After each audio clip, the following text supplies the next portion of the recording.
Animals are usually associated with its most visible feature. To us, a bird chirps and flies. A dog barks and bites. And a disgusting pig or rat forages around garbage dumps. Unknown to us, just as a human has both visible and invisible attributes, animals also have several invisible attributes. Over the ages, man has intelligently directed these visible and invisible attributes of animals and used them successfully in war. So today, we are going to share with you instances of animals who fought wars. In our last video, Espionage by Animals, we had shared with you the use of animals over the ages for spying on enemy country. For those of you who have not watched that video, we are sharing its link down below. I am Basak from Savannah Safari. That's SAVANA Safari.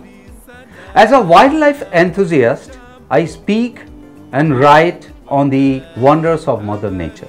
And I specifically undertake customized adventure tours to Kenya and Tanzania.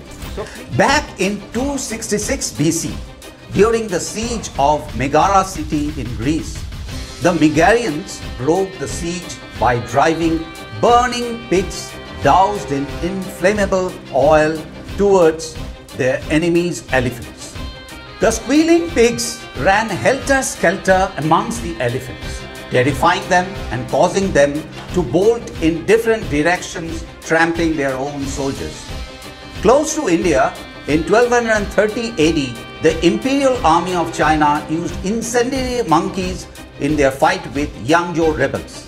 The Chinese covered the monkeys in coats dipped in oil, set them on fire and let them loose in enemy camp, thereby setting their tents, men and property on fire. Possibly due to the Indian culture of loving and worshipping animals, no such inhuman use of animals was undertaken in India, but a very intriguing news started floating in December 1971 during Indo-Pak War. The Indian Army had entered East Pakistan, now Bangladesh, through Jessore, moving towards the capital city of Dhaka. Incidentally, Jessore boasted one of the most fortified Pak army cantonments of East Pakistan. We Indians were worried that at the very outset, the progress of Indian army would be halted as they would surely face stiff resistance at Jessore. To our utter surprise, the Pak army gave up Jessore within just 2 days, leaving it in the hands of the Indian army. At that time, rumors abounded in Jessore and Kolkata that the Indian army, instead of attacking the cantonment, had reportedly let loose its monkey brigade. A troop of monkeys entered the cantonment and engaged the Pakistani troops by causing nuisance and havoc, while a core group of monkeys created several easy access points for the Indian army. The rear being opened, the Pakistani army found themselves in a vulnerable and helpless position and promptly deserted the cantonment. They left in such a hurry that freshly cooked food remained uneaten and personal belongings lay strewn in the barracks. Rat, the vermin we find so disgusting, have also fought in wars, though not in as alive and lively state as the monkeys. During the World War II, the British Special Operations Group used to leave dead rats stuffed with plastic explosives in the factory floor of German factories.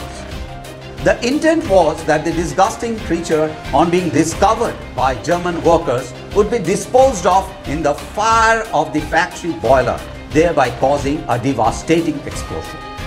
This was aimed at crippling Germany's formidable industrial strength. These days, rats don't have to die in order to fight in wars. Now, they are trained to detect landmines in former battlefields so that innocent civilians do not lose their lives. The rat's sense of smell is so keen that it can sniff out mines even where electronic detection fails. If there are rats, then snakes can't be far behind. Little do we know that snakes too had once fought and won a war for the famous Greek general Hannibal of Carthage. In 149 BC, Hannibal decided to drive away the Romans from Carthage. Unfortunately, the Romans' ships outnumbered Hannibal's ships. So, not ready to give up and innovative by nature, Hannibal asked his men to collect snakes and put them in earthen pots.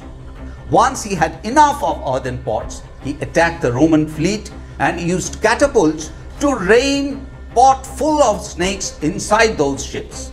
Needless to mention, the Roman sailors, overwhelmed by this rain of snakes, abandoned their ships, jumped for their life into the sea, while Hannibal emerged a victor. I'm sure the snakes too had enjoyed the spoils of war. The humble pigeon, often called rats on wings, had fought in wars since Julius Caesar's time by carrying messages to its master. During World War I, the famous homing pigeon Sher Army saved the lives of about 200 American soldiers by informing that misdirected Allied artillery barrage was falling on trapped American soldiers. In order to deliver this message, Sher Army flew for 20 minutes through rushing artillery shells and bullets aimed at her. She reached her destination blind in one eye with just one leg and a bullet through her chest. Fortunately, she recovered and received medals from the grateful French and American authorities. Over centuries, horses have been the beast of burden in wars. But there was one horse whose contribution transcended the mundane role of a beast of burden. She was known as Sergeant Reckless. Her contribution in the Korean War has been so stellar that her statues have been put up across USA. Sergeant Reckless was a Korean racehorse who was inducted by the US Army to carry ammunition of a recoilless gun called Reckless. Surprisingly, she overcame fear of gunfire and smoke in no time and quickly learned to take commands. In March 1953, a small group of US soldiers located on a hill were overrun by hundreds of Chinese and North Korean soldiers. The next 4 days, Sergeant Reckless made 51 trips to the US battery on the hill, carrying precious ammunition through paddy fields, flying bullets and cannon fire. In spite of being shot and wounded, she ferried almost 4,000 kgs of ammunition and dozens of wounded soldiers to safety. After 4 days, the US Army finally won the battle.